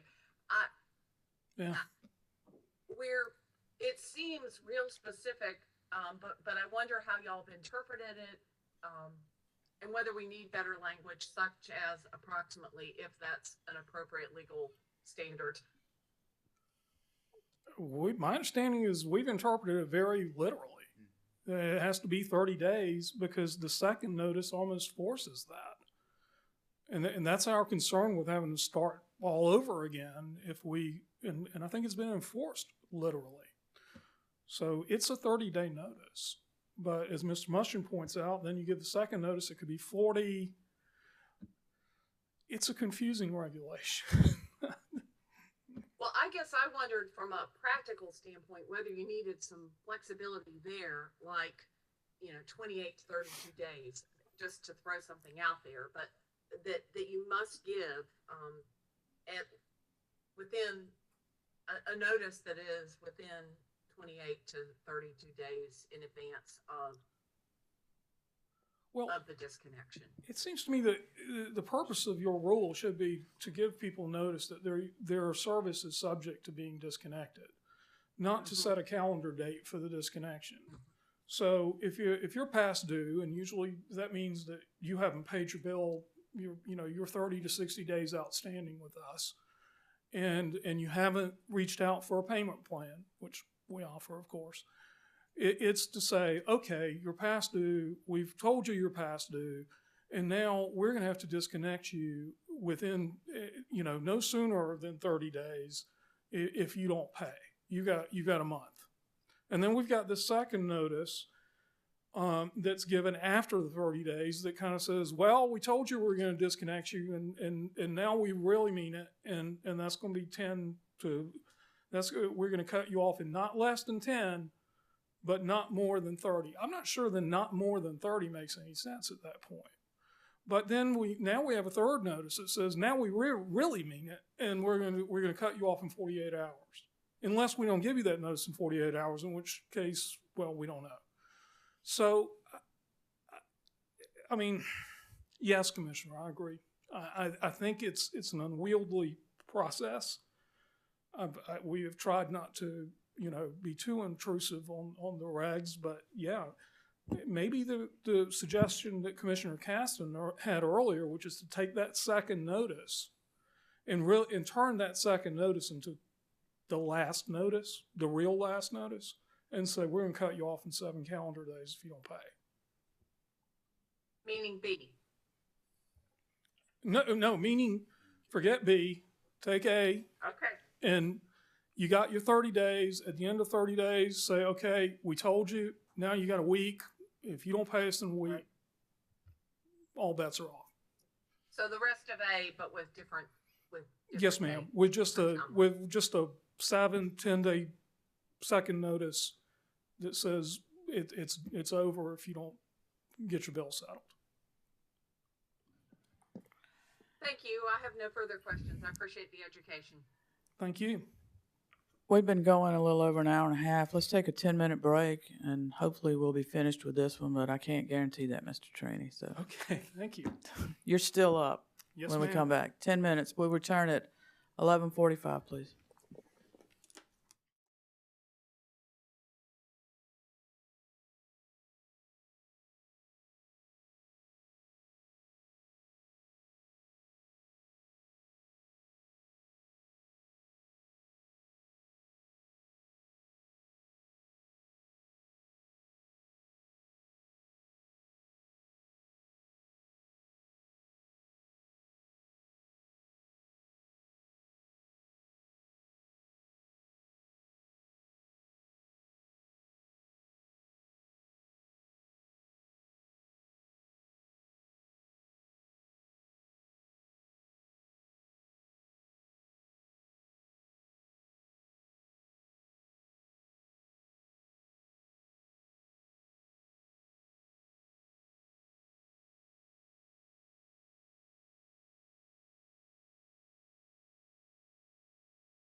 Good morning. Public Service Commission is back on the record in docket number 2022-390-A. Let's take a roll call of commissioners. With us virtually, we have Commissioner Irvin and Commissioner Carolee Williams. Present in the hearing room, we have Vice Chair Powers, Commissioner Thomas, Commissioner Caston, Chair Belser, and as stated earlier, Commissioner Justin Williams is on military leave. We are still with Southwest Water Company Council. Questions, and I believe Commissioner Caston has a question. Microphone. Thank you. And really, this is probably more Mr. Mustian. The idea of uniformity, which makes sense. I mean, I get it. But the electric and gas utility, they are distinctly different utilities from wastewater. Correct? I mean, Yes. So I guess maybe along the lines of Commissioner Carolee Williams and I don't know if that was Commissioner Powers or Commissioner Thomas, but if they are distinctly different, is it necessary in this case, or would it be necessary in this case if to have, I guess, the same or similar notification? If it weren't the same, could that still be okay? So I mean, I think the regulations for years have been different. So, I mean, you just had the 30-day and then the 10 to 30 day. So, I mean, I think if the commission wants to keep it that way, I mean, I don't think we would necessarily have an objection to that. I think we looked at it as, so, and I was talking to Mr. Torini about this when we broke, but so put the initial 30-day out of your mind. So, you know, in electric and natural gas, you've got a 10-day and then the 2 to 3 day. So it's the same language. The 10-day for sewer is a little bit different because you've got the 10 to 30, and then then adding the 2 to 3 we looked at as being the same. I think there's a difference with sewer because you do have the environmental component. I think that's why you have the initial 30-day notice, because you're notifying DHEC, you're making them aware. I think there's some language that's being added now related to you know, requirements under the Clean Water Act and those types of things, but I think we were just looking at it like electric and natural gas, they give a 10-day and a 2 to 3 day. There hasn't been issues with that. It is uniformity as far as utility customers getting notice. Why not make it the same? I mean, if the commission wants to keep it the way that it is, I don't think there's going to be a hue and cry. I think we looked at it as it was just being uniform across the board with utilities as to the types of notice that are received. I understand. And thank you, Mr. Mustian. And Commissioner, and the point is, as Mr. Mustian mentioned earlier, they're not uniform, even under the proposal, they're not uniform because the sewer utilities have a 30-day notice. So the electric and gas regulations, while that language of the second and third notice would be uniform, electric and gas utilities give 2 notices. Under this proposal, water and sewer utilities would give 3 notices. So I'm not sure uniformity either is desirable or necessary or achievable, really, if you're going to have that 30-day notice, which we're not arguing about.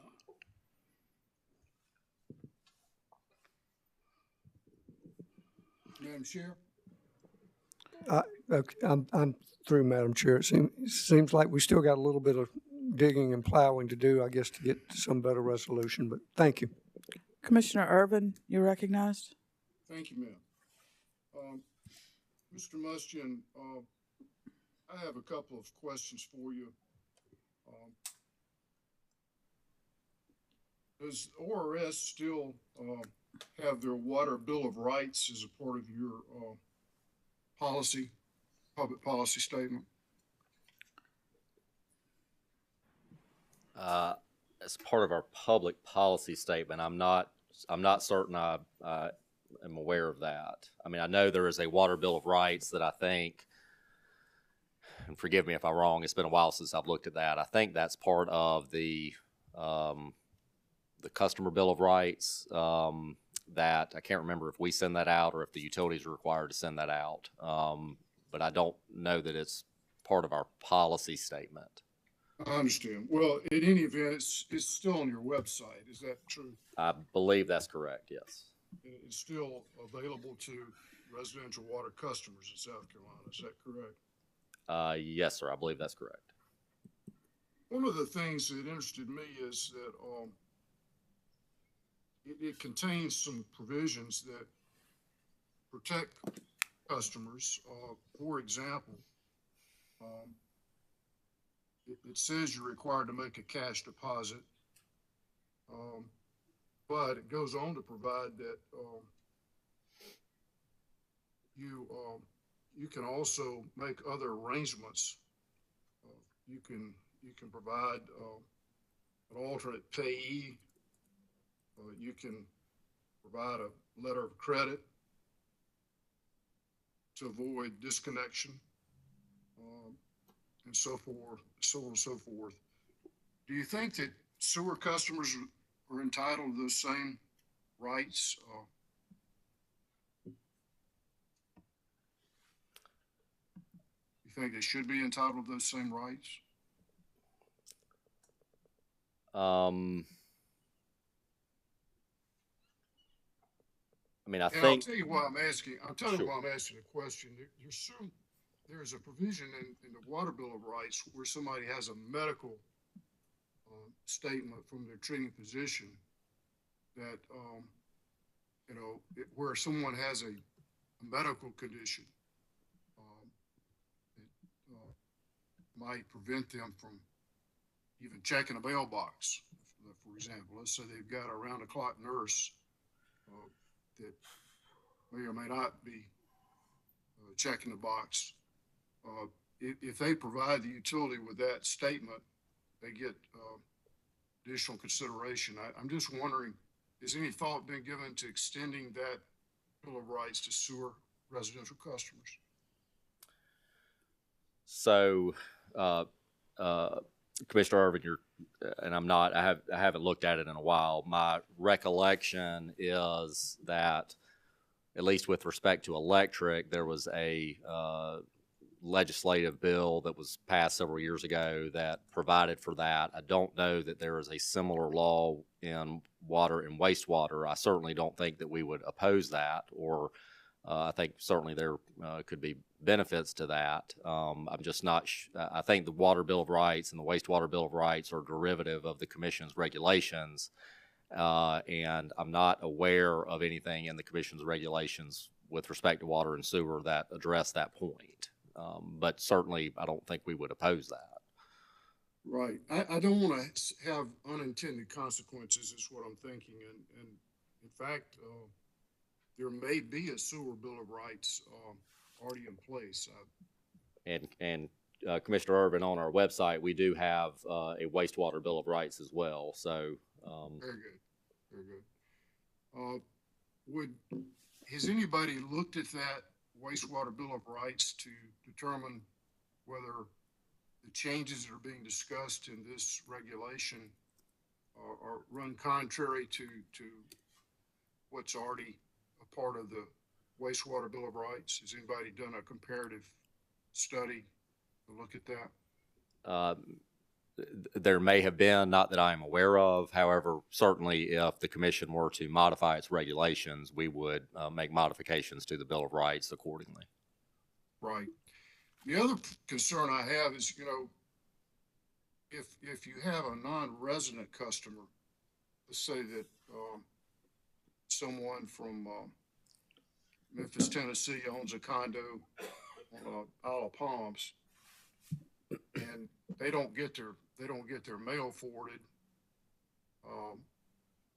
It's foreseeable that they may not visit their condo every month. Are there any, provisions for non-resident customers, or do we need to even consider that before we terminate their service? Well, I think that under the current construct, there would be, the original 30-day notice is by, at least under the current law, is by certified mail. I know we've had some discussions about verified email receipt and hand delivery under the change. The 10 to 30 day also is in the current regs, I think, is by certified mail. So the 2 to 3 business day would be either telephone, which I think it would be, there would be responsibility on the customer to maintain a current telephone, or in person if, so the utility would have to contact that either by telephone or in person or send it by mail. So, I mean, I do think there's some responsibility on the customer, to maintain their mailing address, which I would assume is where they're getting their utility bills. The other thought I had was where a residential customer lives in a condominium, a multi-story condominium or a multi-story apartment complex, it has been considered how terminating sewer service might impact the other residents in a residential building like that. It seems to me that, there may be unforeseen or unintended consequences where, if a sewer service is terminated, and I'm not sure how you terminate an individual condo or apartment. Do you know how that would work? I don't.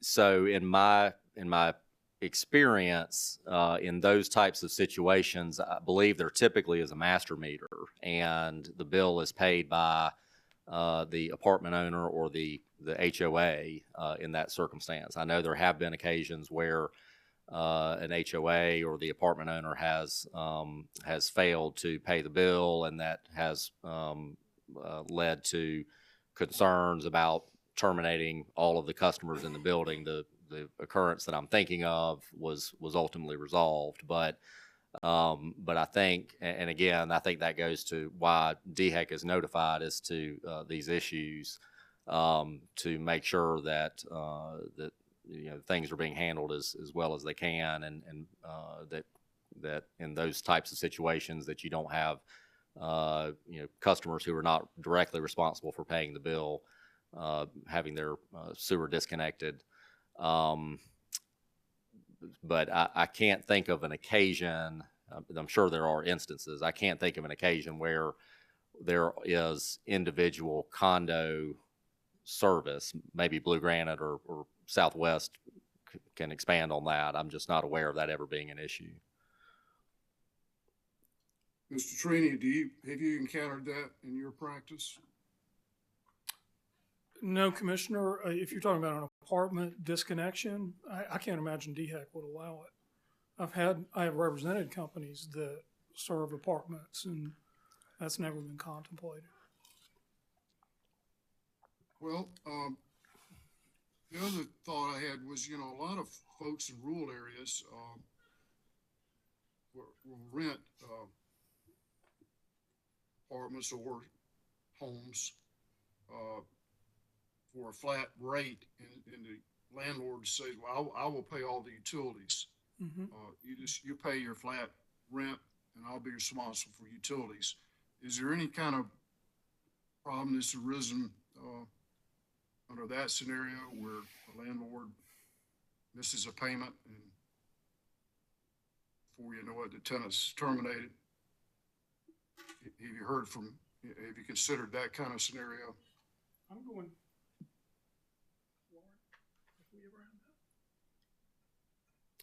I mean, Commissioner Harvard, I know Mr. Trini is asking, but I think that in my experience, where there's been that sort of situation, the debt that essentially exists is between the tenant and the landlord, not between the landlord and the utility. So I think if you had a tenant that was not paying their sewer bill their portion of the sewer bill to the landlord, then there would, be essentially be an eviction process that the landlord could go through for non-payment of rent and ancillary fees, but I don't exactly know. And Commissioner, I just checked with Southwest. We haven't had that come up, but I certainly understand what you're talking about, where if you had a landlord that basically welched on the sewer bill, would the tenant end up paying the price? And I think that could happen. I'm not sure what you do about it, but that could happen. Right. These are just some of the thoughts that, ran through my mind when we're talking about termination. And then the final concern I have is, even in a single family residence, if you actually go out and physically cut the service off in somebody's yard, DX going to be very concerned about raw sewage running into water sources to adjoining neighborhoods, and again, that seems to create more of a problem than it solves. I'm just wondering if maybe it might be a good idea to carry this over and give Mr. Trini and ORS an opportunity to kind of rework the language so that we cover these kind of concerns and scenarios, and to make sure that we are consistent with the wastewater bill of rights. It's already part of ORS's website. People, I'm sure, have relied on the bill of rights. Wouldn't want to change them or change the regulation that differs with them without some kind of public hearing. I think it might be a good idea, Madam Chair, if we could just carry this one over and complete if there are other concerns, maybe we could come back to this once the parties have had a chance to work through it. Thank you. I have no further questions. Thank you, Commissioner Irvin. Mr. Trini just promoted you or demoted you. I'm not sure which. Anything further on behalf of Southwest? You'll be relieved to hear there is nothing further. No, that's fine. There's some other changes, but this seemed to be the big one. Yeah. Okay. Thank you. Mr. Trini, do you want to make your slides exhibits Happy to. to the I'll send proceeding? them to Ms. Wheat. Okay. We're gonna hold hearing exhibit number 4 for your slide deck, if that's okay. Sure. I'll let you deal.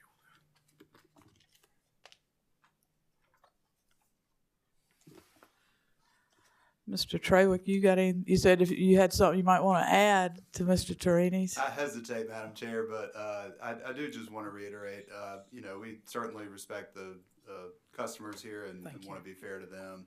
Our main concern at Blue Granite was just to give a little more flexibility on the back end and not require the process to start over so that we're then throwing good money after bad. And so that's just the point we'd like to reiterate. And appreciate all the questions and Mr. Turini's comments on behalf of Southwest and Mr. Mushins on behalf of ORS. Thank you. Any questions for Mr. Trawick on behalf of Blue Granite or Mr. Payne? Hearing none.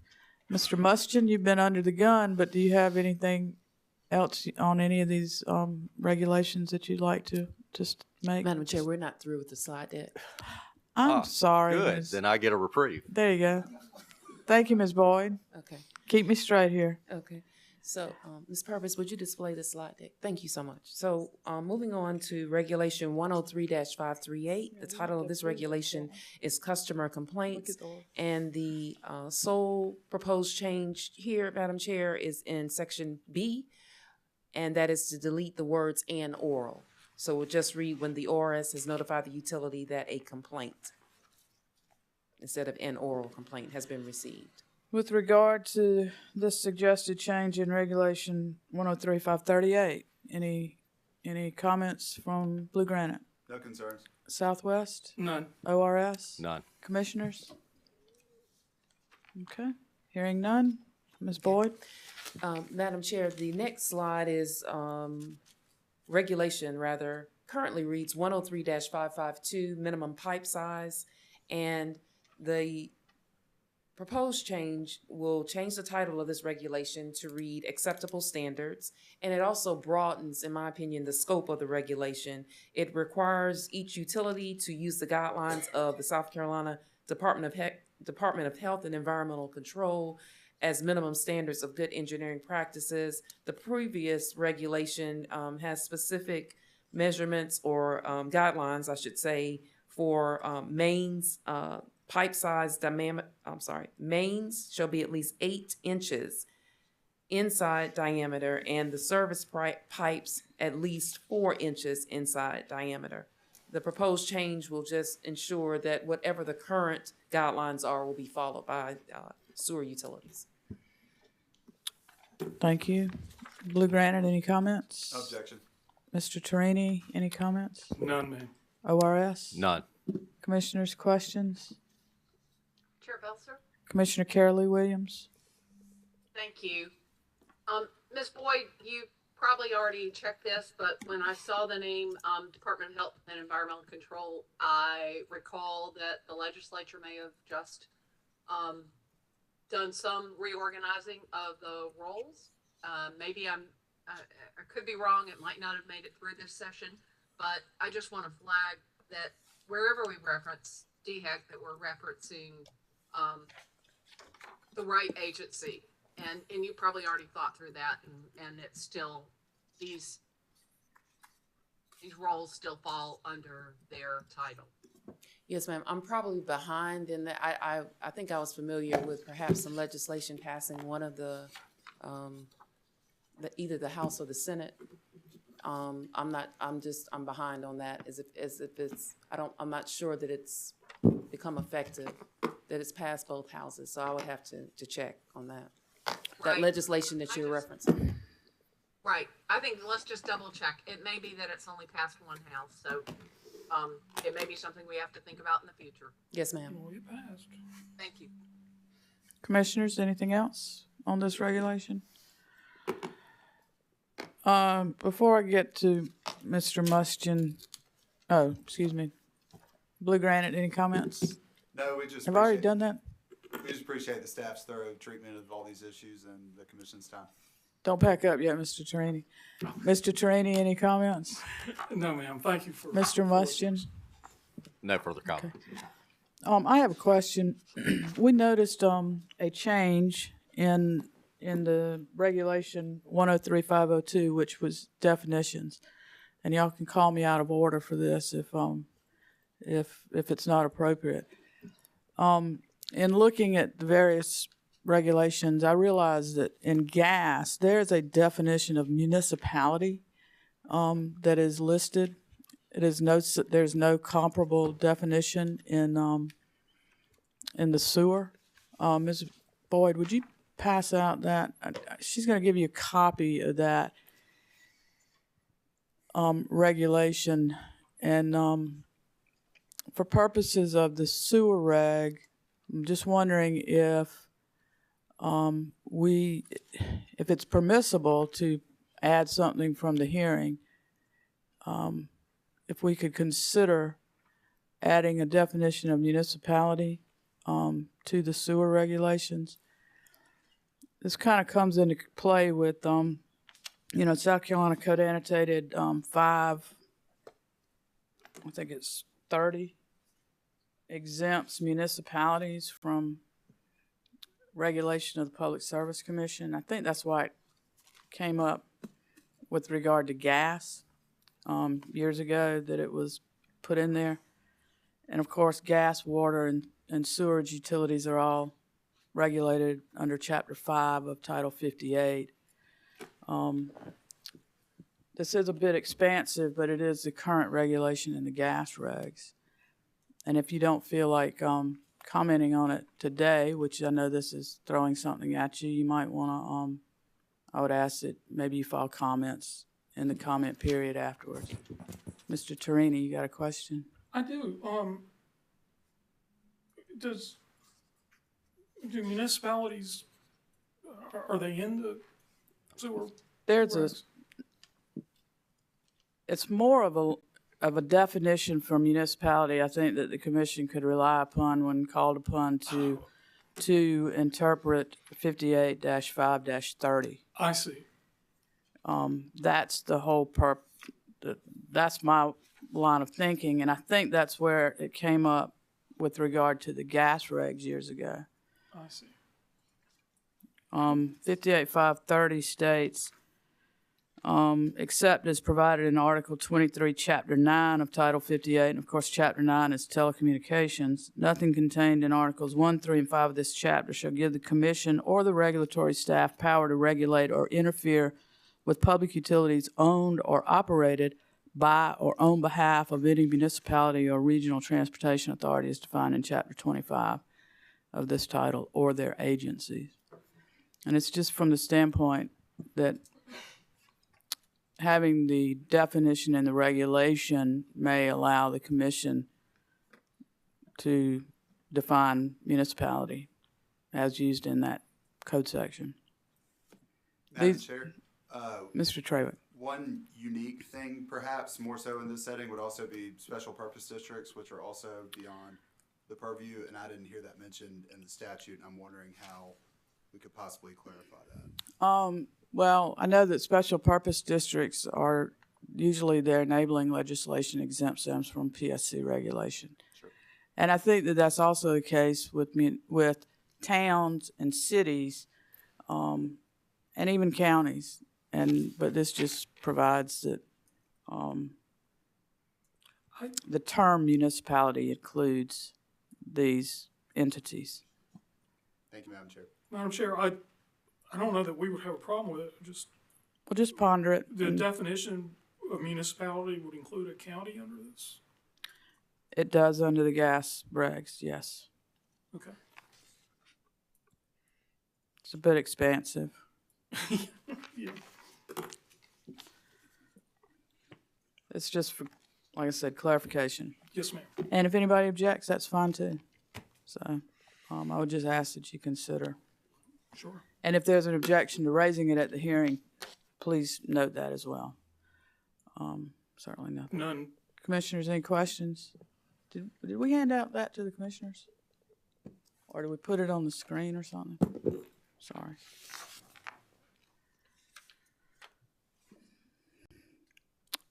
None from Blue Granite either as to raising it now. If we have anything to add, we have 5 days after the Yes, hearing to 5 working file days. Mr. Torini? Same. Mr. Mustian? Same. Okay. I've got it. Mr. Mustian, I don't mean to leave you out, but if there are no questions from anybody about this, I got it. Do you have anything else to add with regard to where we've already been? Madam Chair, I'm happy to be left out, but no, I have no further, Okay, thank you. further comments. Any of the participants have anything further to add with regarding any of this discussion here? I want to make sure we've gotten everybody. Nothing from Blue Granite. Okay. No, ma'am. Thank you for hearing us.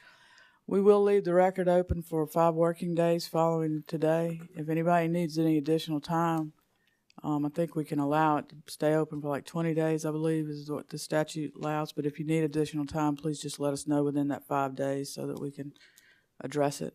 Thank you. And we certainly appreciate everybody's comments and participation today. And we will close this hearing, and we are adjourned. Thank you very much.